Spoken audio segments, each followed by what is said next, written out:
Mangamma versus Gangamma. பேராசை முட்டை வியாபாரி. ஒரு ஊர்ல கங்கம்மாங்கிறவங்க இருந்தாங்க. கங்கம்மாவுக்கு ஆசை அதிகம். அடுத்தவங்களோட வளர்ச்சிய கண்டா அவங்களுக்கு சுத்தமா பிடிக்காது. அடுத்தவங்கள பார்த்து அவங்கள மாதிரி நான் எப்ப பெரிய ஆள் ஆகுனான்னு எப்ப பாரு யோசிச்சுட்டு இருப்பாங்க. அவளோட புருஷன் நாராயணா நிறைய தடவை அந்த மாதிரி இருக்க கூடாதுன்னு சொன்னாலும் அவ கேட்டுக்கவே மாட்டா. முதல்ல சொல்லும் போது சரின்னு சொல்லி தலையாட்டினாலும் அதுக்கப்புறமா எப்பயும் போலதான் செய்வா. அப்படி நாட்கள் கடந்து போகுது. ஒரு நாள் கங்கம்மா ஹால்ல உட்காந்து ரொம்ப ஆழமா யோசிச்சிட்டு இருந்தா. அப்பதான் அவளோட புருஷன் நாராயணா வந்து, என்ன எல்லாத்துக்கும் தயார் பண்ணிக்கிற சொல்ற அப்படிதானே? எல்லாமா எல்லாம் என்னதுங்க, எதுக்காக? நீ இவ்ளோ சீரியஸா யோசிக்கிறேன்னா எனக்கு எப்படி எந்திரிக்க முடியாத அளவுக்கு அடி விழ போகுதுன்னு அர்த்தம். எப்படியா இருந்தாலும் நல்லது முன்னாடியே தயாரா இருக்கிறது. என்ன நான் சொல்றது? உங்களுக்கு எப்பவுமே என் மேல நம்பிக்கை இல்ல. நீ அப்படிதானே பண்ற? ஏதோ அதிர்ஷ்டம் கம்மியா இருந்து 1-2 தடவை நஷ்டத்துல போயிட்டோம். ஒவ்வொரு முறையும் அதே மாதிரி ஆகுமா என்ன? நமக்கு நஷ்டம் வந்தது அதிர்ஷ்டம் குறைஞ்ச நாள் இல்லடி, உனக்கு ஆசை அதிகமான நாள. நல்லபடியா ஒழுங்கா பால் பிசினஸாவது போயிட்டு இருந்துச்சு. அந்த காசை 2 ஆக்குறேன்னு சொல்லிட்டு 1 லிட்டர் பாலில் 1 லிட்டர் தண்ணி கலக்கினேன். என்னாச்சு? ஒரே அடியில வியாபாரமே போச்சு. பால் பளிச்சுன்னு ஆனதால மாட்டிக்கிட்டோம். இல்லனா டபுள் ஆயிருக்குமா இல்லையா? பால்ல தண்ணி கலக்கினா பால் பளிச்சுன்னு ஆகாதா? என்ன பொம்பளடி நீ? சரி, இப்ப என்ன யோசிச்சுட்டு இருக்க? அதுவா சொல்றேன், ஆனா சொன்னதுக்கு அப்புறமா வேணான்னு சொல்லக்கூடாது. வேணான்னு சொல்லக்கூடாதா? அப்படின்னா இது என்னமோ என்ன முழுக வைக்கிற வேலையா இருக்கும் போலயே. கண்டிப்பா வேணான்னு தான் சொல்லுவேன். என்னன்னு சொல்லு. வேணான்னு சொல்ல மாட்டேன்னு சொல்லுங்க. அது மட்டும் மாட்டேன். முன்னாடியே சொல்லிட்டு இருக்கேன், அதுக்கப்புறமா பேச்சு மாத்த கூடாது. கண்டிப்பா மாத்த மாட்டேன். மாத்தினேன்னா அப்புறம் நீ மறுபடியும் பிசினஸ் சொல்லுவல்ல, எனக்கு தெரியாதா என்ன? வேணான்னு தான் சொல்லுவேன். அப்ப கேளுங்க, நானு முட்டை வியாபாரம் பண்ண கூடாதுன்னு நினைக்கிறேன் இன்னு சொன்னா. உடனே நாராயணா வேண்டாம் இன்னு சொன்னா. கங்கம்மா வேணான்னு சொன்னீங்க, அப்படின்னா செய்ய சொல்லி தானே?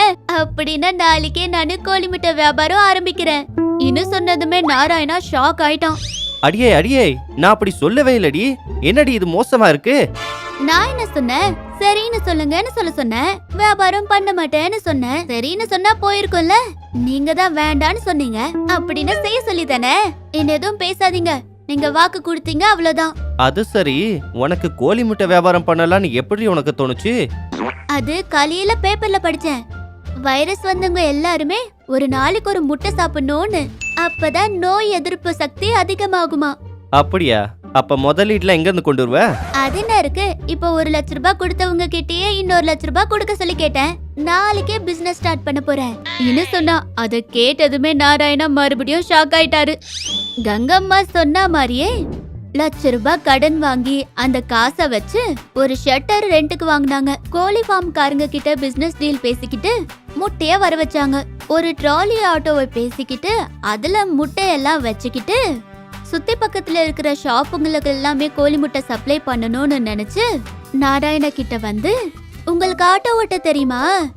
தெரியும். அப்புறம் என்ன? உடனே ஆட்டோவை எடுத்துக்கிட்டு சுத்தி பக்கத்துல இருக்கிற மளிகை கடை எல்லாத்துக்கும் முட்டைய சப்ளை பண்ணிட்டு வாங்க. என்னது, நான் போணுமா?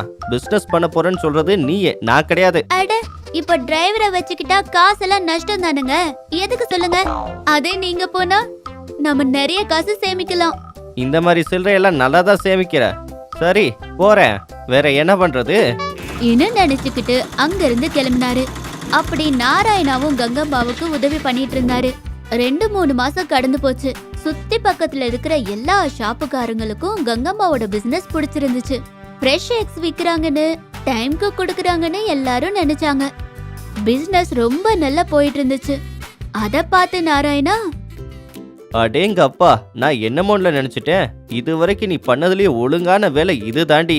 லாபம்லாம் நல்லா தான் வருது. வேற என்ன நினைச்சீங்க? பாத்துக்கிட்டே இருங்க, இன்னும் நிறைய லாபம் வரும். நல்லது, அப்படிதான் இருக்கணும் இன்னும் சொல்லிட்டு அங்கிருந்து போயிட்டாரு. போனதுமே கங்கம்மாக்குள்ள இருந்த பேராசை வெளியில வந்துருச்சு. நம்ம பிளான செயல்படுத்துற டைம் வந்துருச்சு. இன்னையில இருந்து நோ எக்ஸ் சேல். சுத்தி பக்கத்துல ஒரு முட்டை கூட விற்க போறது இல்ல. ஃபார்ம்ல இருந்து எல்லா முட்டையும் அட்வான்ஸா வர வச்சு கோடன்ல வச்சிடுறேன். 1 மாசம் முட்டை விக்கலன்னா எல்லாருமே எக்ஸ் எக்ஸ்ன்னு எல்லா ஷாப்லயும் தேடுவாங்க. அப்போ நம்ம மார்க்கெட்ல முட்டைய வித்தா 10-15 ரூபாய் ஒரு முட்டைனாலும் வாங்கிட்டு வாங்க. இதெல்லாம் நடக்கணும்னா அவரு ஷாப்புக்கு சுத்தமா வரக்கூடாது. ஏதோ ஒண்ணு சொல்லி அவரை எப்படியாச்சும் வீட்லயே உட்கார வைக்கணும். என்ன நினைச்சா அன்னைக்கு சாயந்தரம் நாராயண கிட்ட வந்து, என்னங்க நானு வேலை செய்யறதுக்காக ஒரு பையனை வச்சுட்டேன், நீங்க இன்னும் வர தேவையில்ல, அந்த வயல் வேலைய பாத்துக்கோங்க என்ன சொல்லி நாராயணாவை ஒத்துக்க வச்சாங்க. காலையில இருந்து அவளோட பிளான செயல்படுத்திட்டு இருந்தா. கோடவுன் ஃபுல்லா எக்ஸ நிரப்பி எக்ஸ் சப்ளையே கட் பண்ணிட்டா. 2-3 நாள்லயே எக்ஸ் ஷார்டேஜ் வந்து சுத்தி பக்கத்துல ஊர்ல இருந்து போன் கால்ஸ் வந்துட்டு இருந்துச்சு. எல்லாருக்குமே இல்லன்னு சொல்லி காலத்தை ஓட்டிட்டு இருந்தா. எஸ், எக்ஸ் இல்லாம மக்களும் அடிச்சுக்கிட்டு இருக்காங்க. இது வரைக்கும் 20 நாள் ஆச்சு. இனி எக்ஸ் சப்ளை மெதுவா ஸ்டார்ட் பண்ணலாம் இன்னும் நினைச்சிட்டு இருக்கும் போது அவளோட போன் ரிங் ஆச்சு. சூர்யா என்கிறவரு போன் பண்ணி, மேடம் முட்டை வேணும் மேடம், 1 மாசம் ஆக போகுது, எப்பதான் நீங்க சப்ளை பண்ண போறீங்க? பாருங்க மார்க்கெட்ஸ்ல எக்ஸ் இல்ல, அப்படி இருந்தாலும் ரொம்ப கம்மியா இருக்கு. அத பார்த்தா ஒவ்வொன்னு 10 ரூபாய் சொல்றாங்க. ஒருவேளை நீங்களும் 10 ரூபாய் கொடுத்து வாங்குறீங்கன்னா எனக்கு ஒண்ணும் இல்ல, உடனே அனுப்பிடுறேன். 10 ரூபாய் என்ன மேடம், 11 ரூபாய தரேன், முதல்ல எனக்கு அனுப்பிச்சு வைங்க என்ன சொன்னாரு. அத கேட்டதுமே கங்கம்மாவோட சந்தோஷத்துக்கு எல்லையே இல்ல. உடனே சூர்யாவுக்கு தேவையான எக்ஸ அனுப்பிட்டா.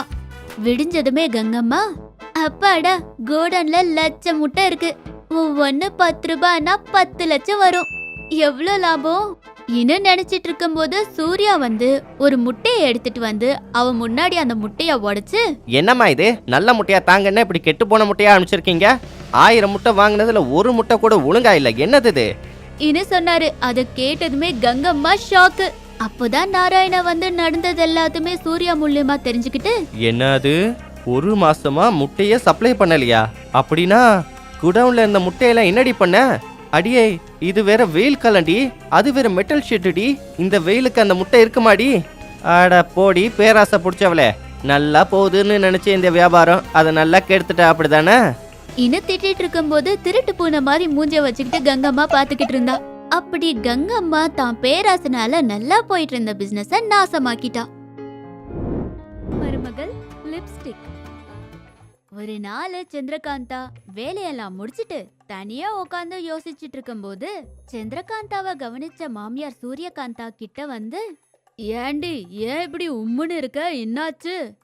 என்ன சொல்றது அத்தை, குளிர்காலம் வந்துருச்சா, ஓதட்ட பாருங்க எப்படி வெடிச்சு போய் கெடுக்கும், பிளட் கூட வருது, என்ன பண்ணணுமோ தெரியல, வெளியில போனோம்னா வெக்கமா இருக்கு, இன்னைக்கு பஞ்சாயத்து ஆபீஸ்க்கு போகணும், அங்க எல்லாரும் என்ன பார்த்து கிண்டல் அடிப்பாங்களோன்னு யோசிச்சுட்டு இருக்கேன் அத்தை. சொன்னதுமே சூரியகாந்தும் உள்ள போயிட்டு லிப்ஸ்டிக் எடுத்துட்டு வந்து சந்திரகாந்தாக்கு கொடுத்துக்கிட்டே, இந்தா இத வாங்கிக்கிட்டு உதட்டுல ஒட்டிக்கோ, உன் உதட்டு நல்லா மின்மினுக்கும், ஆனா ஞாபகம் வச்சுக்கோ, உன் பேராசனால இதை யாருக்கும் கொடுத்துடாத, ஒவ்வொரு தடவையும் நான் வேணான்னு சொல்றத செய்யறதையும் வம்புல மாட்டிக்கிறதும், உனக்கு இது வேலையா போச்சு, ஜாகிரதை சொல்லிட்டு சூரியகாந்தும் உள்ள போயிட்டாங்க. சந்திரகாந்தா அவங்க அத்தை பேச்சுக்கு ஃபீல் ஆயிட்டு, எங்க அத்தை வர வர ரொம்ப அழட்டிக்கிறாங்களே, வாய்ப்பு கிடைக்கும் போதுதான் 4 ரூபாய் சம்பாதிக்க முடியும்னு அவங்களுக்கு தெரியலையே இன்னு சொல்லிட்டு கண்ணாடி முன்னாடி வந்து உதட்டுக்கு லிப்ஸ்டிக் போட்டுக்கிட்டே 1க்கு 2 தடவை கண்ணாடிய பார்த்தே ரசிச்சுட்டு இருந்தா. ஒரே தடவையா உதட்டுக்கு லிப்ஸ்டிக் போட்டதுமே சந்திரகாந்தாவோட உதடு மினுமினுன்னு மினுக்கையில சந்திரகாந்தாவோட சந்தோஷத்துக்கு எல்லாம் போயிருச்சு. ஐயா, நான் இப்போ எவ்வளோ அழகா இருக்கேன், செம்மையா இருக்கு, என் உதடே மாறி போச்சு. ஐயா, என் அழுக பார்த்து எனக்கே பொறாமையா இருக்கு. இந்த அழகான மூஞ்ச வச்சுக்கிட்டு நான் பஞ்சாயத்து ஆபீஸ்க்கு போனா எல்லாரும் என்ன பார்த்து மிரண்டுருவாங்க. பொம்பளைங்கன்னா சொல்லவே தேவையில்ல, என் உதட்ட பார்த்தே மிரண்டுருவாங்க. இன்னும் சொல்லிட்டு பஞ்சாயத்து ஆபீஸ்க்கு போகையில அத்தை கிட்ட, அத்தை நான் பஞ்சாயத்து ஆபீஸ்க்கு போயிட்டு இருக்கேன் சொல்லிட்டு சந்திரகாந்தா வெளியே போயிட்டாங்க. அப்படியே ஸ்டைலா நடந்துகிட்டு பஞ்சாயத்து ஆபீஸ்க்கு போனதுமே அங்க இருக்கிற பெண்கள் எல்லாம் சந்திரகாந்தாவோட அழக பார்த்து அதிசயப்பட்டு, ஏண்டி சந்திரா, எவ்வளோ அழகா இருக்கு உன் மூஞ்சு, எவ்வளோ அழகா இருக்கு உன் உதடு, அப்படியே கத்ரினா கைஃப் போல. செம்மையா இருக்கியே. என்ன பூசின என்ன? எதனா பூசினாதான் வருமா என்ன? ஆக்சுவலா நான் முன்னாடி இருந்தே அழகிதானே. என்னன்னா உதட்டுக்கு லைட்டா லிப்ஸ்டிக் போட்டேன், அவ்வளவுதான். இன்னொருத்தவங்க என்னது லிப்ஸ்டிக் போட்டா அவ்வளோ அழகா இருப்பாங்களா? எல்லா லிப்ஸ்டிக்ஸ் கிடையாதுங்க. என்கிட்ட இருக்கிறது பூசினா மட்டும்தான் என்னோட உதட்டு மாதிரி மின்மினுக்கும். அந்த வார்த்தைய கேட்ட முதல் பெண், ஏண்டி அவ்வளோ ஸ்பெஷலாடி உன்னோட லிப்ஸ்டிக்கு? கொஞ்சம் எனக்கும் பூசி விட, என் மூஞ்சி கூட அழகா மாறுமா என்னமோ பாக்குறேனே. சொன்னதுமே சந்திரகாந்தாக்கு மின்னல் மாதிரி ஒரு யோசனை வந்துச்சு. எப்படியாச்சு இந்த லிப்ஸ்டிக்க வச்சு காசு சம்பாதிக்கணும்னு நினைச்சு, இங்க பாருங்கக்கா, என்ன மாதிரி அழகா ஆகணும்னா ஏன் லிப்ஸ்டிக் உங்களுக்கு போடணும்னா ரொம்ப செலவாகும். எவ்வளோ செலவானாலும் பரவாயில்ல, ஒரே ஒரு தடவை உன்ன மாதிரி என் மூஞ்சி மாறணும். சொன்னதுமே அங்க இருக்கிற பெண்கள் எல்லாம் எனக்கு தான் லிப்ஸ்டிக் வேணும்னு சொல்லிக்கிட்டு சந்திரகாந்தா பின்னாடி வருவாங்க. அதனால சந்திரகாந்தாவுக்கு காசாசை மறுபடியும் ஆரம்பிச்சுது. உடனே வீட்ல இருக்கிற லிப்ஸ்டிக் எடுத்துட்டு வந்து இவங்களுக்கு எல்லாம் பூசி விட்டா நிறைய காசு வரும்லன்னு உடனே சந்திரகாந்தா வீட்ல இருக்கிற லிப்ஸ்டிக் எடுத்துட்டு வந்து உடனே இவங்களுக்கு எல்லாம் போட்டு விட்டா நிறைய காசு. வாவ், யோசிக்கும் போதே இவ்வளவு அழகா இருக்கே. அந்த காசெல்லாம் நம்ம கண்ண முடியாது வந்தா இன்னும் எவ்வளவு அழகா இருக்கும். சந்தோஷமா வீட்டுக்கு கிளம்பி வந்தாங்க. வீட்டுக்கு வந்த சந்திரகாந்தா ரகசியமா உள்ள போய் அவங்க அத்தையோட பழைய பெட்டியில இருக்கிற லிப்ஸ்டிக்கை எடுத்துக்கிட்டு வெளியே வந்து, அப்பாடா, இந்த லிப்ஸ்டிக்கை எடுத்துட்டு போய் பஞ்சாயத்து ஆபீஸ் கிட்ட இருக்கிற எல்லா பெண்களுக்கும் இத பூசி விட்டா காசோட திரும்ப வரலாம் இன்னும் நினைச்சுக்கிட்டு சந்திரகாந்தா பஞ்சாயத்து ஆபீஸ் கிட்ட வந்தாங்க. அங்க இருக்கிற எல்லா பெண்களையும், இதோ பாருங்க, உங்க எல்லாரும் மூஞ்சி என் லிப்ஸ்டிக்கால மின்மினுக்கணும்னா ஒவ்வொருத்தரும் 5000 ரூபாய் கொடுக்கணும். அப்படி கொடுக்கறவங்க மட்டும் வரிசையா லைன்ல இருங்க. சொன்னதுமே 10 பேர் வரிசையா நின்னுட்டாங்க. அவங்க எல்லாருக்கும் லிப்ஸ்டிக் போடுறதும் அவங்க கிட்ட இருந்து காசு வாங்குறதும், அப்படி எல்லாருக்கும் லிப்ஸ்டிக் போட்டதுமே அவங்க எல்லாரும் மூஞ்சும் மின்மினுக்கையில எல்லாருமே சந்தோஷமா வீட்டுக்கு போறாங்க. சந்திரகாந்தா சந்தோஷமா காசை எடுத்துக்கிட்டு வீட்டுக்கு வந்தாங்க. மருமகளை பார்த்ததுமே, என்னடி சந்திரா, இவ்வளவு லேட் ஆச்சு? மறுபடியும் ஏதாச்சும் சொதப்பி விட்டியா என்ன? அட அத்தை, உங்களுக்கு எப்பவுமே சந்தேகம் தான். கொஞ்சம் தலைவலிக்குது அத்தை இன்னும் சொல்லிட்டு சந்திரகாந்தா அவங்க அறைக்குள்ள போய் கதவை சாத்திட்டு அந்த காசு எல்லாமே எண்ணிக்கிட்டே இருந்தாங்க. இதுக்குள்ளேயே சூரியகாந்தா கதவை தட்டிக்கிட்டே இருந்தாங்க. அந்த கதவு சத்தத்துக்கு, ச்சே, இந்த கிழவி கிட்ட ரொம்ப தொல்லையா போச்சு அப்படின்னு கதவை திறந்து பார்த்தா லிப்ஸ்டிக் பூசிக்கிட்ட எல்லாரோட உதடும் ஒட்டிக்கிட்டு போக சந்திரகாந்தாவை அடிக்க வந்தாங்க. எல்லாரும் அடிக்க வரும்போது சூரியகாந்தா அவங்க எல்லாருமே நிப்பாட்டி ஒரு சின்ன மேஜிக் பண்ணாங்க. அதுல அவங்க உதடெல்லாம் சரியானதுமே அவங்க எல்லாம் சனுகிட்டே போயிட்டாங்க.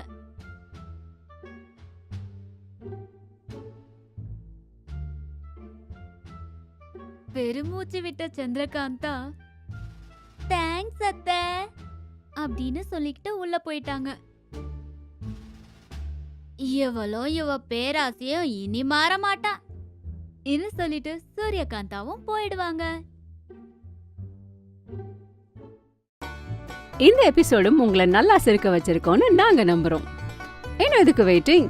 இப்பவே சப்ஸ்கிரைப் பண்ணி பெல்ல அடிங்க. உங்களுக்கு மங்கம்மா பிடிக்குமா இல்லைன்னா கங்கம்மா பிடிக்குமா? கமெண்ட் மூலமா உங்க கருத்துக்களை சொல்லுங்க. உங்களை குஷிப்படுத்தும் மேலும் பல வீடியோஸ்க்கு பாத்துக்கிட்டே இருங்க சாச்சா டிவி.